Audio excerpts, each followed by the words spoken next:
Govinda, He Gopala, He Govinda, He Gopala, He Govinda, He Gopala, He Govinda, He Gopala, Keshava Madhava Dinadaya, Keshava Madhava Dinadaya, Keshava Madhava Dinadaya, Keshava Madhava Dinadaya, He Govinda, He Gopala, He Govinda, He Gopala, He Govinda, He Gopala, He Govinda, He Gopala, Keshava Madhava Dinadaya, Keshava Madhava Dinadaya, Keshava Madhava Dinadaya, Keshava Madhava Dinadaya, Dinadaya, Dinadaya.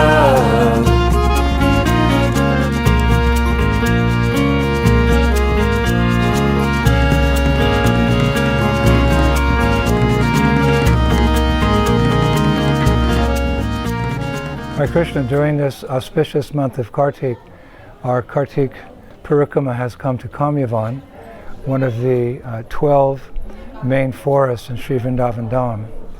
Actually, the scriptures say that of all the 12 forests of Vrindavan, Kamyavan is actually the largest.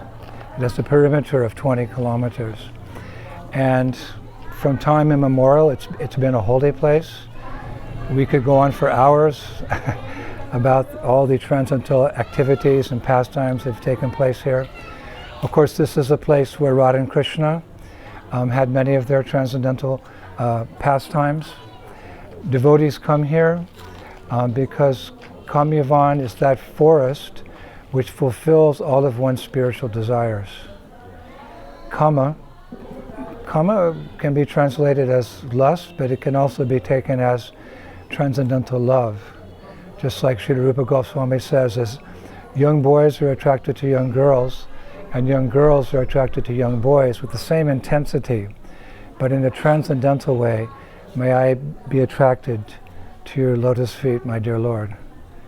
So lust is supposed to turn into transcendental love. So when we say Kamyavan, it means that forest where one can come and fulfill all of one's spiritual desires. At this point in our lives as aspiring devotees, we're still conquering our material desires, but by the mercy of Srila Prabhupada and our acharyas, we know what the spiritual desires are deep in our heart. First of all, to become a good disciple of our spiritual master, to serve the mission of Chaitanya Mahaprabhu, and one day to awaken that prema, that love of God that is deep within our hearts, that love for Radha and Krishna.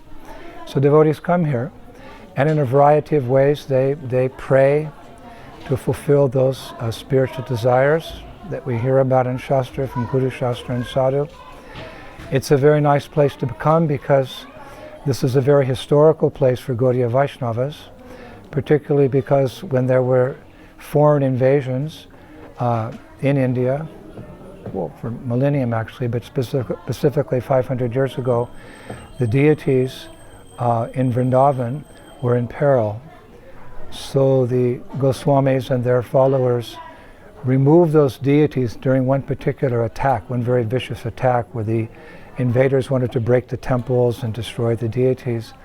And the beloved deities of the Acharyas, specifically Govindaji, Madan Mohan and Gopinath, they were brought here to Kamyavan. Actually, first they went to Radhakund. They stayed 7 years, hidden there. And after some time, they came here to Kamyavan. And along with Govindaji came Vrindadevi.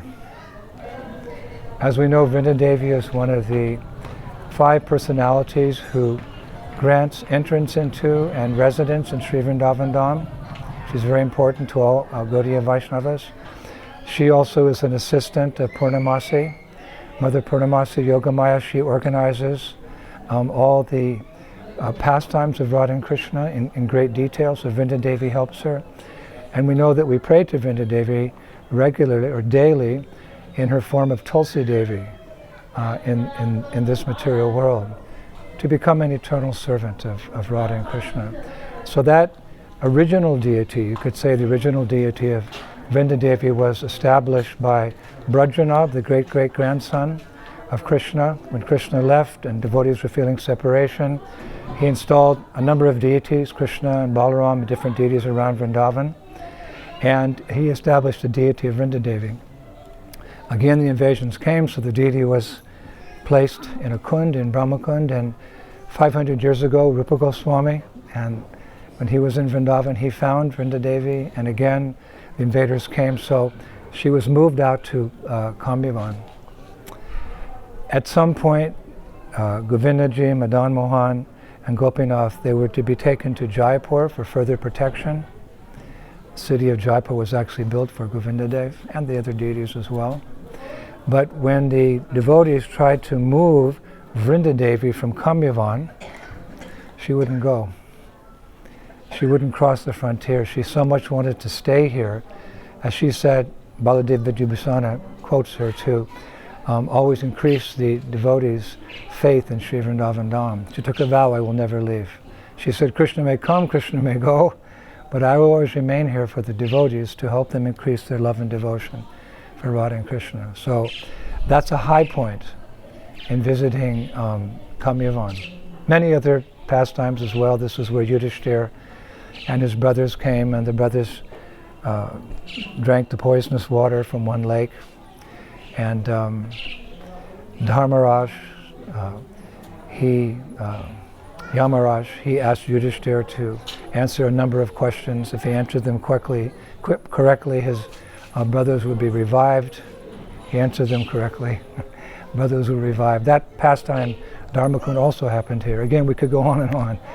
But yes, we come here to fulfill our spiritual desires and to take shelter, particularly of Vrindadevi. And we pray that by now we're on our way out, that our hearts have been somewhat purified, our material desires have been kept at bay, and our spiritual desires are much more prominent, more important to us, and we will try to fulfill them and fulfill the desires of Srila Prabhupada and our previous acharyas to share the glories of Kamyavan all over the world. Hare Krishna.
Govinda, He Gopala,